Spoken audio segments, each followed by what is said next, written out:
আসসালামু আলাইকুম, সবাই কেমন আছেন? কয়েকদিন আগে তো আমার মা অসুস্থ ছিল আর এই ভিডিও সখনকার, আর আমি একটু ব্যস্ততার কারণে ভিডিওটা ছাড়তে পারতেছিলাম না। রুটি বানাবো এই সময় দেখি বাহিরে এত জোরে বৃষ্টি এসেছে, যেন কয়েকদিন তো অনেক বৃষ্টি হয়েছে, যেন বৃষ্টি আসে আবার ছাড়ে, এইরকম হতে হতে সারাটা দিন যেন পারি হয়ে গেছে। আর বৃষ্টির দিন তো আমাকে অনেক ভালো লাগে। আর আমাদের বাড়ির মুগের ওই সাইডে কত সুন্দর দাঁড়িয়ে আছে, ওগুলো দেখতেছি। বৃষ্টির দিন আসলে যেন আমার ছেলের দুষ্টুমি যেন দ্বিগুণ হয়ে যায়, শুধু পানিতে ভিজতে চায় আর বলে আমিও বৃষ্টির পানিতে নামবো। এরকম তো প্রতিটা বাড়িতে সবার সন্তানেরা এরকম করে, তাই না? আমার মা তো কয়েকদিন ধরে খুবই অসুস্থ, যেন কিছুই খেতে পারতেছে না। সেজন্য মায়ের জন্য আজকে রুটি বানাবো, যেন রুটি খেয়ে একটু ঔষধ খেতে পারে। ভাত তো খেতেই পারতেছে না, যার গায়েতে জ্বর আছে তারা জানে ভাত কতটা তিতা লাগে খেতে, একদম ভালো লাগে না। যখন আমারও জ্বর আসে তখন কিছুই খেতে পারি না। প্রতিটা মানুষই জ্বর আসলে যেন খেতে পায় না। আবার কিছু মানুষ আছে, আমি শুনেছি জ্বর আসলে নাকি তাদের খেতে মন চায় বেশি, তাই না? এরকমও আছে, সব মানুষ একরকম না। আর এখানে আমি রুটিটা একটু গোল করে নিচ্ছিলাম। আর এখানে রুটি করার জন্য আটা কতটা গরম দেখতেই তো পাচ্ছেন, দেখছেন ধোঁয়া উড়ে যাচ্ছে। আর আমি এখানে বেশি রুটি করিনি, খুবই অল্প করছি, যেন আমার মা খেতে পারে, আর তো কেউ নেই, আমি আছি, যেন আমিও দু একটা খেতে পারি। সেজন্য সকালের জন্য প্রথমে রুটি বানিয়ে নিচ্ছি। আর এই রুটি বানানো খুবই বিরক্ত, একটা একটা করে বলতে হয়, আমাকে তো খুবই বিরক্ত লাগে। তাও কি করব, মা যেন কিছুই খেতে পারতেছে না।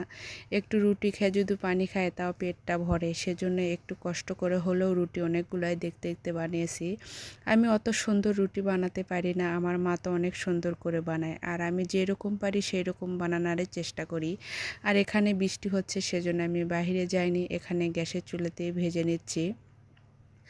আর আটা সিদ্ধ করার সময় গ্যাসের চুলায় কিছু পড়েছে, সেগুলো আমি মুছিনি। অনেকে আবার খারাপ কমেন্ট করতে পারেন, বলবে আপনি এত পরিষ্কার পরিচ্ছন্ন, গ্যাসের চুলা তো অপরিষ্কার হয়ে আছে কেন?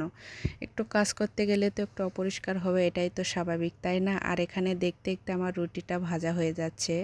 আর এগুলো রুটি খেতে আসলে অনেকটাই মজা হয়। আর সব শেষে রুটিটা আমি একটু তেল দিয়ে ভেজে নিচ্ছি। তেল দিয়ে ভাজলে একদম পরোটার মতো হয়, খেতেও ভালো লাগে। আমি যখনই রুটি বানাই শেষের রুটি এরকম করে বানাই, যেন খেতে আসলে অনেকটাই ভালো লাগে।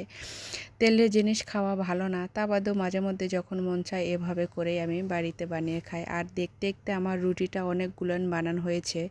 মায়ে অসুস্থ হয়ে আছে, কিছুই করতে পারতেছে না, কিছুই খেতে পারতেছে না, একটু রুটি বেনে দিচ্ছি যেন খেয়ে ওষুধ খেতে পারে, একটু আরাম পায়। যখন আমি অসুস্থ হই আমার মা তো সারা দিন রাত কতই না কিছু করে, আর মা অসুস্থ হয়েছে কিছু করব না তা কখনো হয়?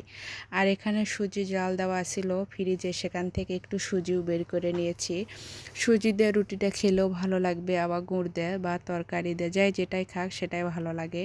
আর এখানে প্রথমে আমি রুটি ভেজে, খুব খিদে লেগেছিল সেজন্য আমি এখান থেকে একটা রুটি নিয়ে নিলাম, যেটা আমি তেল দিয়ে ভেজেছিলাম সেটাই নিয়ে দিচ্ছি খাওয়ার জন্য।